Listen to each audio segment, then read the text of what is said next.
인생의 많은 도전을 극복하며 오늘도 성실하게 하루를 보내고 계신 여러분, 오늘은 우리 삶의 중심이라 할 수 있는 식탁에 대한 중요한 이야기를 해드리려 합니다. 우리 선조들은 예로부터 식탁을 매우 중요하게 여겨왔습니다. 식탁은 단순히 음식을 먹는 곳이 아니라 가족의 건강과 화목, 그리고 재물운을 좌우하는 곳이라고 믿었습니다. 식탁에서 어떤 기운이 흐르느냐에 따라 그 집안의 재물운이 결정된다고 할 수 있습니다. 하지만 많은 분들이 무심코 식탁 위에 두면 안 되는 물품들을 올려두고 계십니다.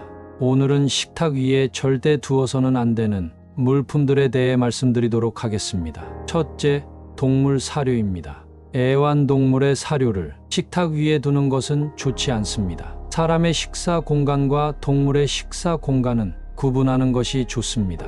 동물 사료는 애완동물이 식사하는 공간에 따로 두는 것이 좋습니다. 식탁에서는 가족들은 함께 모여 음식을 나누고 서로의 이야기를 나누며 유대감을 강화합니다. 따라서 식탁은 항상 깨끗하고 정갈한 상태로 유지되어야 합니다. 그런데 동물 사료를 식탁 위에 두게 되면 식탁의 신성함과 청결함이 훼손될 수 있습니다. 애완동물의 사료는 동물성 단백질과 지방이 많이 포함되어 있어 특유의 냄새를 풍깁니다. 이런 냄새가 식욕을 떨어뜨리고 음식 맛을 잃게 할 수 있습니다. 또한 사료의 부스러기나 가루가 식탁 위에 흩어질 수 있습니다. 이는 식탁을 지저분하게 만들 뿐만 아니라 식구들의 위생에도 좋지 않은 영향을 줄 수 있습니다. 게다가 애완동물의 사료를 식탁 위에 두는 것은 동물과 인간의 경계를 흐리게 만듭니다. 식탁은 인간이 음식을 먹는 곳이지 동물이 먹이를 먹는 곳이 아닙니다. 사료를 식탁 위에 두는 것은 이러한 구분을 무시하는 것으로 집안의 질서를 어지럽히는 행위가 될 수 있습니다. 따라서 애완동물의 사료는 식탁이 아닌 다른 장소에 보관하는 것이 좋습니다. 애완동물을 위한 전용 식기와 식사 공간을 마련하여 그곳에서 사료를 주는 것이 바람직합니다. 그래야 식탁은 항상 깨끗하고 정갈한 상태로 유지될 수 있습니다. 구독, 좋아요는 언제나 큰 힘이 됩니다. 여러분의 소원을 댓글로 남겨주시면 여러분의 소원이 이루어지시길 진심으로 기원 드리겠습니다. 둘째, 약이나 약봉지입니다. 식탁은 건강한 기운이 모이는 곳인데 약은 질병을 연상시키므로 좋지 않습니다. 식탁에는 항상 건강하고 긍정적인 기운이 모여야 합니다. 그런데 약이나 약봉지는 질병이나 건강의 문제를 연상시키는 물품들입니다. 비록 약이 질병을 치료하기 위한 것이라 하더라도 그 자체로는 부정적인 이미지를 갖고 있습니다. 만약 이런 것들이 식탁 위에 있다면 식탁에 모이는 건강한 기운을 해칠 수 있습니다. 게다가 식사 시간은 가족이 함께 모여 즐거운 대화를 나누는 시간입니다. 그런데 약이나 약봉지가 식탁 위에 있으면 자칫 질병이나 건강에 대한 부정적인 이야기로 화제가 집중될 수 있습니다. 이는 식사 시간의 온전한 기운을 해치고 가족 전체에 부정적인 영향을 줄 수 있습니다.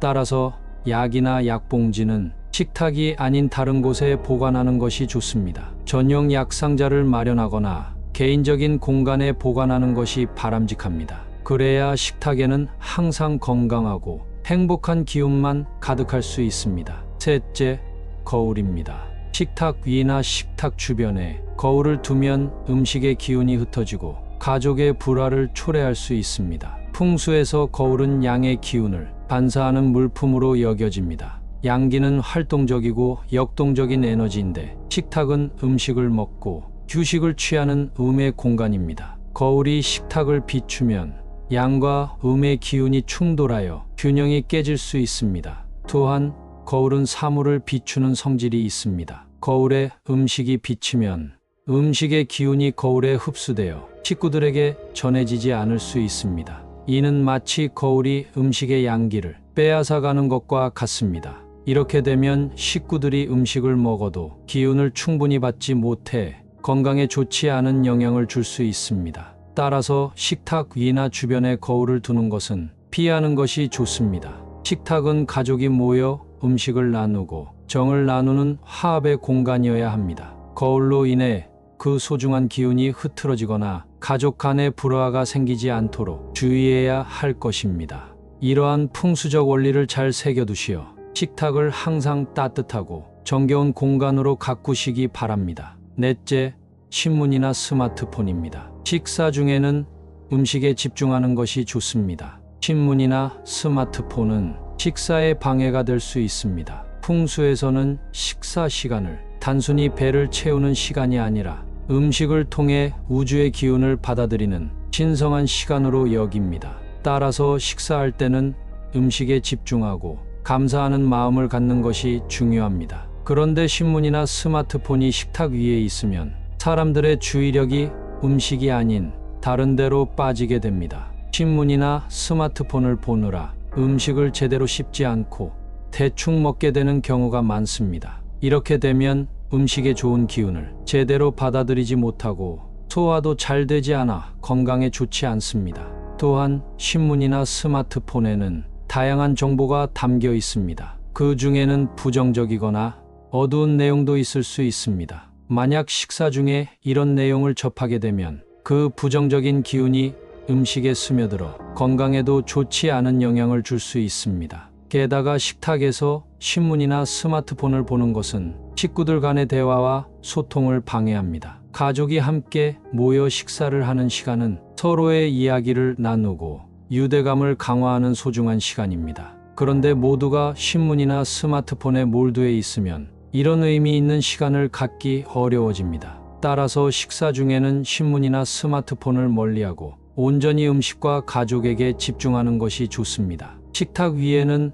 음식과 식기만 있어야 하며 신문이나 스마트폰은 식사 전후로 다른 장소에서 보는 것이 바람직합니다. 이런 부분을 염두에 두시어 맛있는 음식과 즐거운 대화가 함께하는 행복한 식탁이 되시기를 기원합니다. 마지막으로 칼이나 가위 같은 날카로운 물품입니다. 이런 물품들은 가족 간의 다툼이나 부부 간의 불화를 일으킬 수 있습니다. 풍수에서 칼과 가위는 매우 예리하고 공격적인 기운을 가진 물품으로 여겨집니다. 이런 물품들은 살기를 내뿜는데 이는 가족 간의 화합과 안녕을 해치는 부정적인 에너지입니다. 식탁은 가족이 함께 모여 식사를 하고 대화를 나누는 공간입니다. 이곳에서는 편안하고 온화한 기운이 흘러야 합니다. 그런데 칼이나 가위가 식탁 위에 있으면 그 예리한 기운이 식탁 전체에 퍼져나갑니다. 이는 식구들의 마음을 불편하게 하고 대화를 방해할 수 있습니다. 더욱이 칼과 가위는 물품을 자르고 끊는 도구입니다. 이런 물품들은 잘리거나 끊어질 수 있다는 부정적인 상징성을 가지고 있습니다. 그런 상징성을 가진 물품들은 정해진 위치에 보관하고 필요할 때만 꺼내서 사용하셔야 합니다. 또한 식탁 위에 칼이나 가위가 있으면 식사 중에 실수로 다칠 위험도 있습니다. 따라서 식탁 위에는 절대로 칼이나 가위 같은 날카로운 물품을 두어서는 안 됩니다. 식사를 준비할 때 잠깐 사용한 칼도 반드시 치워야 합니다. 이런 작은 부분도 신경 쓰셔서 식탁이 항상 건강하고 행복한 기운만 가득할 수 있도록 하셔야 합니다. 오늘 알려드린 내용을 통해서 식탁을 항상 깨끗하고 정돈된 상태로 유지하시기 바랍니다. 그러면 식탁에 둘러앉은 가족 모두가 건강하고 행복해질 것입니다. 귀한 시간 내주신 여러분들께 다시 한번 감사드리며 다음 시간에도 유익한 풍수 이야기로 찾아뵙겠습니다. 영상이 유익하셨다면 구독과 좋아요를 부탁드리며 모두 행복한 하루 보내시길 바랍니다. 감사합니다.